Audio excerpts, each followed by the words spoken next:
Hi everyone, and welcome to the new episode of Bandwagon's recent record reviews. I'm Hit. And I'm Dan. And we're featuring a special guest this week called Karen Gui. She's back. She's back. I hope you enjoyed our rundown of the top 10 EPs of 2015 last week, because we're going to be doing it again, but this time with LPs. Yes. So it's all albums, all local this week. Coming in at number 10 is Hanging Up the Moon's Hanging Up the Moon. Immaterial. Yeah. I'm going to throw it over to Dan. Let's do this. Okay, so for Immaterial, this is the third LP out of Hanging Up the Moon, but it is his first with a fully fledged band. So Hanging Up the Moon first started as a solo project for Concave Screen's Sean Lam, but ever since The Biggest Lie in the World, he has brought on musicians like Leslie Lowe, Victor Lowe. What a backing band. He's definitely stepped it up for the new album as well. Yeah. Slightly rocky tunes. I mean, rock by Hanging Up the Moon standard anyway. Yeah. But it's very gentle, but at the same time, he's definitely stepped it up the atmospherics. The production is fantastic. Besides the backing band, he's gotten a lot of musicians on board as well, especially with strings. And it just sounds so immaculate and definitely much better than The Biggest Lie in the World. So I think that overall, what he has crafted has definitely stood out to me as one of the most confident and self-assured sounding records I've heard for a while. Yeah, for sure. Yeah. Coming in at number 9 is the newest release by Sphaeras. Yep, and it's called Moirai. They are a relatively young band, they're just 2 years old I think, and this is their debut album. But it sounds super seasoned. You probably would not be able to tell it was a debut, so to speak. Technically, they are really, really talented. It's a mix of post-rock, hardcore, math rock. You can hear some hints of alt rock and emo in there. And on the whole, a really, really accomplished debut for such a young band. For me, the album really hits its stride in the middle. There's a centerpiece that starts with same decaying matter all the way through ensemble, and all the songs are really dynamic. They shift, they stop, they start. It's great. And post-rock had a relatively quiet year in 2015 for Singapore. Most bands are like grinding away at new music, but if you're missing, your dose of post-rock from the Lion City, I suppose, you should definitely check out Sphaeras. For sure. Coming in at number 8 is the newest release by Beelzebud. Yeah. So Beelzebud is a duo based in Singapore, and they play a mix of sludge metal, doom metal, and black and death metal. So essentially, it's a furious brew of extreme metal music, and it is one of the heaviest stuff I've heard in the year all around. I think I saw them live as well, and that blew me away, and that kind of just solidified that they are definitely something special. So while they are pretty similar to a band called Tantra, which we will be covering later, there is a definite difference, because Tantra is all about the release, but Beelzebud there's a lot of self-contained anger in the album, and obviously there is a lot of cynicism inside and nihilism. So this is definitely something you listen to on some of your worst days that you feel very vindicated to. And I think that with the mixture of like the different tempos of the drums as well, so there is enough variation to keep going on, and I think they definitely kept it fresh. And coming in at number 7 is the Observatory's newest LP, Continuum. With a band like the Observatory, every album sounds different. Change is the only constant with them. Yes. Change in quality, obviously. Yeah. Their latest experimentation isn't for show. They actually went to Indonesia to like immerse themselves in like Balinese music and traditional gamelan instrumentation. And obviously the biggest talking point of this album is the introduction of the Indonesian gamelan and other various Balinese instrumentation into their like post-apocalyptic industrial rock apparatus, and the result is really spellbinding. It's mixture of industrial and post-apocalyptic art rock. It's just all-encompassing, and I really loved it. And it isn't just rock as well. I sense elements of like dance music, like IDM, like in terms of just like the structure and the composition. Maybe it might show like IDM's roots, maybe in Balinese music. Hey, exactly. It just shows how universal that kind of thing is. All of this interplay to create one of the most like sonically interesting LPs of the year.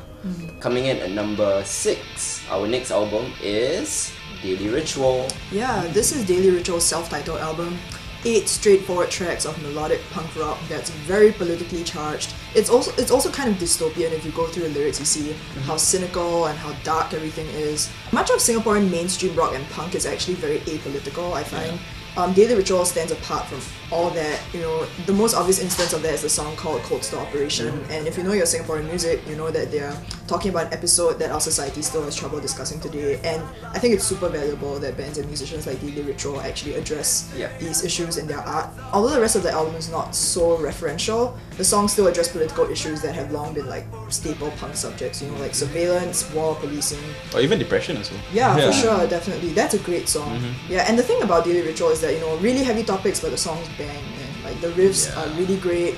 You know, they're clever without being overdone, and there are some great sing-along anthems like Desperation and Police State. Like, who knew that you could make that wordy title really great things to shout along to.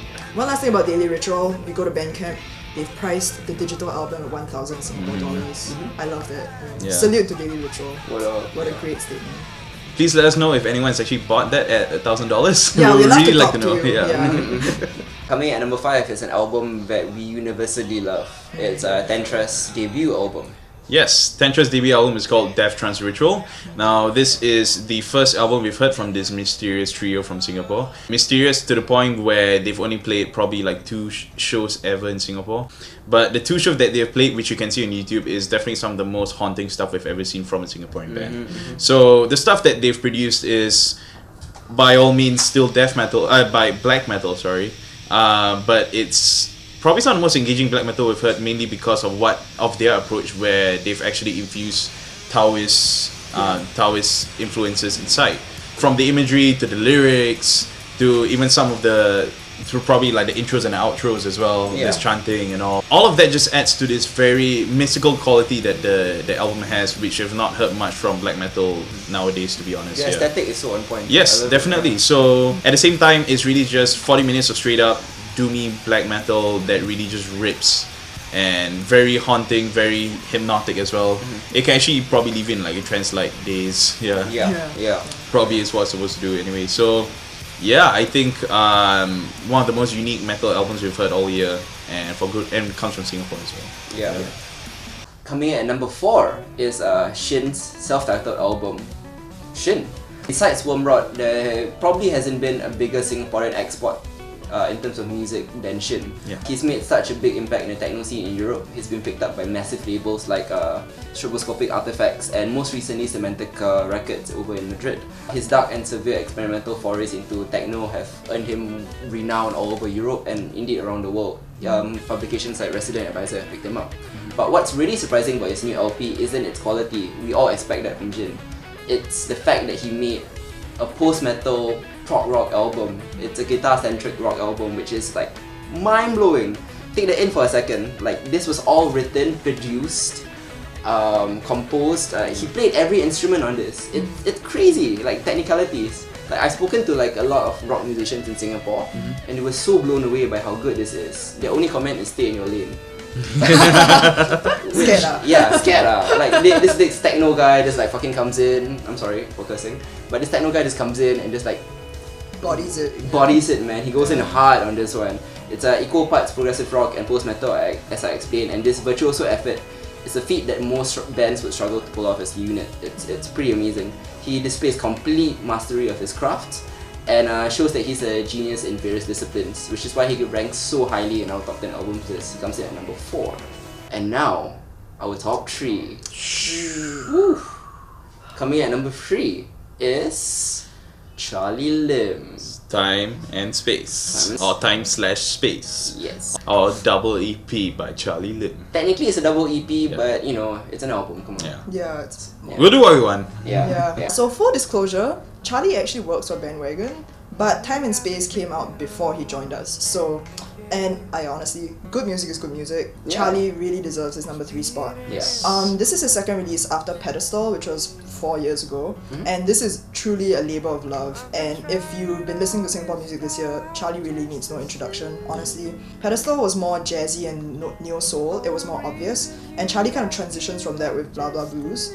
But it soon becomes really clear that, you know, the EP is strongest when Charlie like explores new things with less bombastic instrumentation, with choices and bitter, some truly incredible songs. And my personal favorite part is Knots, which is just a beautiful pop song, really sleek, heartfelt, fun to sing. We mentioned last week that like Inch Chua Charlie is another really great lyricist in Singapore. I think that one reason why Charlie's new album has sort of really struck a chord with his listeners is because he puts in incredible amounts of effort into his lyrics. He really likes to play with turns of phrase, you know, For and sure. they make for some really memorable lines, you know, like trying to catch the fantasy See without relationship, check. of course. Oh, so Classic. good. Everyone's favorite lyric from this year. Even us, the duo, love that line. Yeah, man. Yeah, so good. And my personal favorite is "There's no room for demons when you're self-possessed." Oh. Like, you don't think about that, you know. Burn, like- bitch. Yeah. Yeah. Like there's so much to chew on in that phrasing, and it's also like a great inspirational line. Yeah, for sure. Truly great. And like, okay, honestly, you are not beating Charlie for like video of the year unless you rent like a jumbo jet. Just So many things going for him, really. Yeah. Number 3, really Number well 3. deserved. And coming in at number 2 is Dot.gif's sophomore release, and actually their debut album called Soma. Okay, like let's just get out of the way. In everything that Wish is a part of, she is the centerpiece.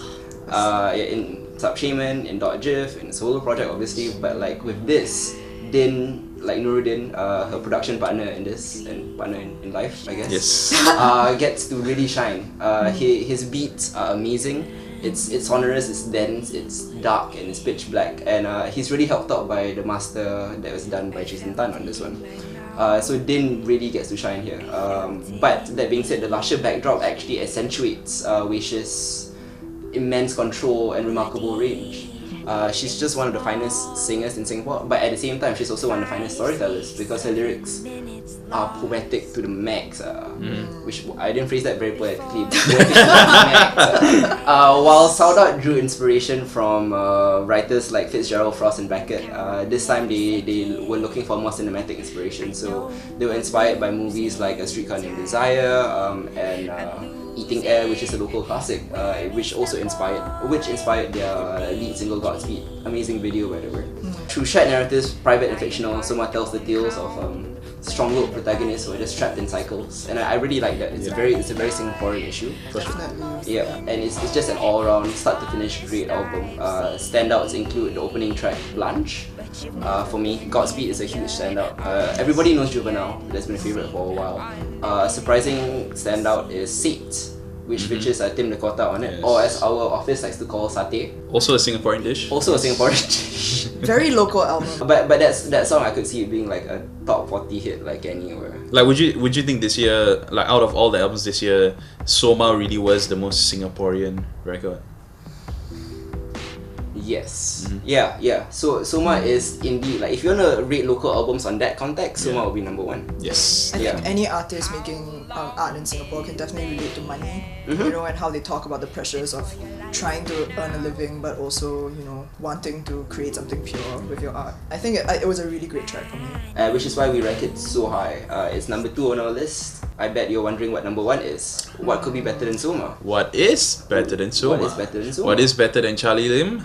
What is better than all the other albums that we listed? I know. It must be something really impressive. Yes, and it just happens to be right behind us.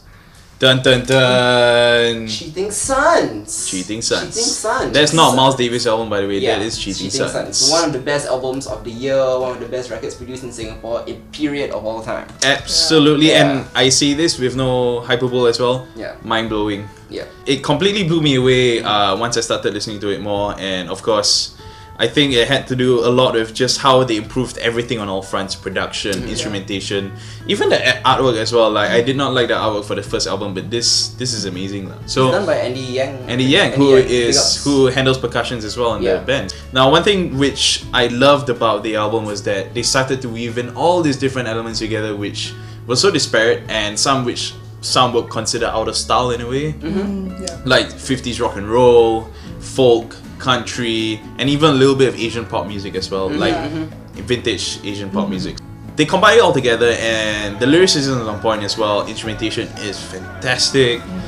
God, everything about this was just so right, and man, honestly, it just saddens me that probably not many more people are going to listen to it. I feel like they're one of the most underrated bands in Singapore, and that has to change. They're number 1 in our books. What do you think? Definitely. Yeah, I think Honeymoon was the obvious single they picked out for a video, but if you listen to this album, truly every song is great. Like, some songs are more direct, they're more hooky and more catchy than others, but every single song is great. It's really difficult to pick out one standout, I find. And Rennie has got an incredible voice. voice. Like just My favorite singer in Singapore. the texture of his voice, just really unique, you know, and really recognizable, identifiable. And very natural as well. Yeah, for sure. The way he delivers his lyrics, truly one of the best singers. I mean, I ditto everything they said, from the instrumentation to the voice and everything. But what I really have to point out is the use of strings and horns, which isn't just like shoehorned in. Like a lot of bands want to use strings and horns because it sounds cool. But this one was actually written for the song. Yeah. You could tell it's necessary. It was purposeful, and they were all very, very vital. It all makes it one of the, not one of the, it is the best album in Singapore in 2015. Yes. And like I can't like I put a full stop on that. Like I think if anymore we're just gonna rant even further about just how great it is. Yeah. But yeah, number one in our books, and the number one album you should check out because there probably can't be enough people listening to this right now. For yeah, sure. for sure. Cheating Sun's also a really great live band. Yes. Yeah. And these songs like really come alive when you hear them. And they even have songs which they don't even record. Yeah. My My favorite is called Pale Rider by Cheating Suns. Yeah. That has been around for years. Yeah. This is an official shout out to the band. Please record it. It's incredible. We love you, Cheating Sun. We love you so much. And that is it for our albums of 2015 from Singapore. Like, just the same thing as well. If you have any albums that you agree or disagree with, if you think the whole list is bullshit, please let us know in the comment section below. Please subscribe as well, and thank you for watching. Peace. See ya.